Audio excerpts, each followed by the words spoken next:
Hello friends, આજે હું બનાવી કેકની રેસીપી. સૌપ્રથમ આપણે 1 ચમચી તેલ એડ કરશું, મલાઈવાળું દૂધ એડ કરશું 1 કપ, અને એ બેને મિક્સ કરી દઈશું આપણે.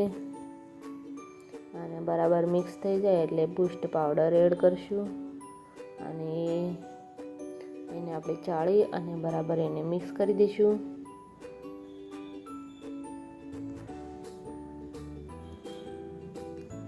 બે થી 3 મિનિટ સુધી આપણે એને મિક્સ કરવાનું છે. અને મિક્સ થઈ જાય એટલે 1 કપ મેંદાનો લોટ લઈશું અને 1 કપ શુગર પાવડર એડ કરશું. હવે 1 ચમચી બેકિંગ પાવડર, 1 ચમચી બેકિંગ સોડા અને થોડુંક મીઠું લઈશું. હવે એને બરાબર આપણે ચાળી લઈશું. આજે મારો 1 જાન્યુઆરી બર્થડે છે, એટલે સ્પેશિયલ હું મારા માટે જ બનાવું છું. અને સિમ્પલ જ કેક છે.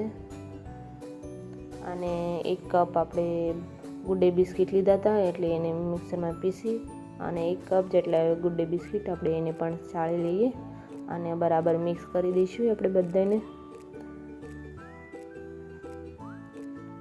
દૂધ એડ કરી અને મિક્સ કરવાનું છે, જેથી કરીને આપણે બેટર આપણું બરાબર થાય.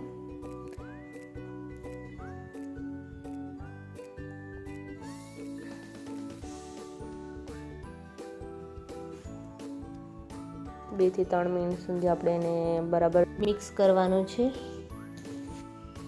હવે આપણું બરાબર મિક્સ થઈ ગયું છે બેટર આપણે, એટલે આપણે મોલ્ટમાં આપણે એને ટ્રાન્સફર કરી નાખશું.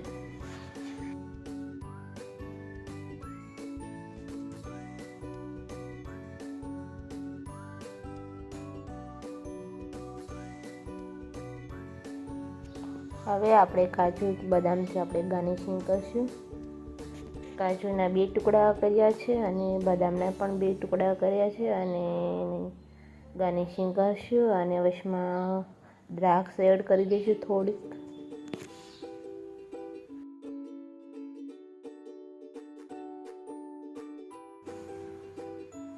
હવે આપણે માઇક્રોવેવ ઓવનમાં 180 ડિગ્રી ઉપર 30 મિનિટ માટે આપણે રાખી દઈશું. અમારે દિશુબેન ખુશ છે કેક બનાવ્યો એટલે બધાને હેલો કહીશ.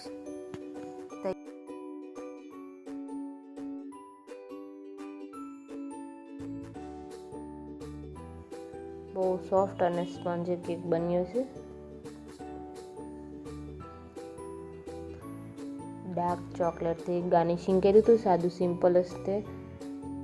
1 જાન્યુઆરી મારો બર્થડે હતો, એટલે બધાએ છોકરાને મજા આવી ગઈ, બધાએ ટેસ્ટ કર્યો અને બહુ જ ગમ્યો.